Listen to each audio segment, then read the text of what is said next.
Alright, so in 5th place, we have mainland China. So take a mainly industrial country with the second most diverse geography in the world, as well as a very long and often insane history, a government that doesn't usually focus too much on the well-being of the people, as well as 1.4 billion people in some of the most densely packed cities in the world. It's really no surprise that some of the most legendary industrial disasters, workplace accidents, accidents in general, and fake videos have taken place in China. And really, if you think about it, a lot of the most iconic videos of all time, especially meme videos, accident videos, or just fake clickbait videos, are from China. And then in the number 4 spot, we have the Philippines. Which, think about it, if you have a high population density, a developing economy, and some of the most insane tropical weather on the planet, there's bound to be some crazy footage coming out of this country. And then in the number 3 spot, we have Australia.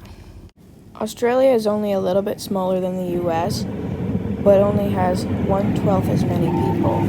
And therefore, there's going to be a lot of empty stretches of just roads where people can get away with doing a lot of stuff. Also, the country is mostly wild, so there's some absolutely insane animals.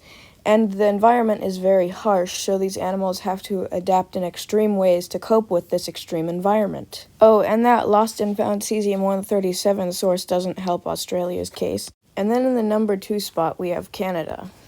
Canada is bigger than the US, and it only has about 40 million people, so it goes without saying that there's going to be a lot of empty space. So basically this means there are a lot of hiding spots or places where things that avoid humans or modern society isn't used to can go. It's also much harder to prove the footage false since it was taken in remote areas. You couple that with a cold, wet, and windy climate, auroras and other magnetic changes due to its northern location, weird names, and a tense relationship with the indigenous communities, and you have yourself a recipe for some insane footage coming out of this country. And then in the number 1 spot, we have Russia, which I don't really need to explain, but I'm going to anyway. Considering Russia's history as the largest republic in a Cold War superpower that often lost sight of humanitarianism and safety practices because of its quest for political supremacy.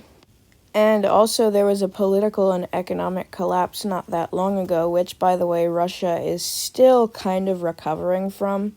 And on top of that, there's a ton of abandoned old Soviet stuff, as well as an extreme climate, alcohol and drug abuse, and a disdain for the government. And you have a recipe for some of the most insane footage ever. Oh, and not to mention, most of the country is wilderness, and northern, similar to Canada, and also the extreme climate, as well as some questionable managing of funds, leads to some very bad road conditions. Oh, and not to mention, there's a ton of leftover military stuff from the Soviet Union, as well as stuff that they're using today. So all in all, you could say that insane circumstances and insane conditions lead to insane footage, and Russia is a prime example of that.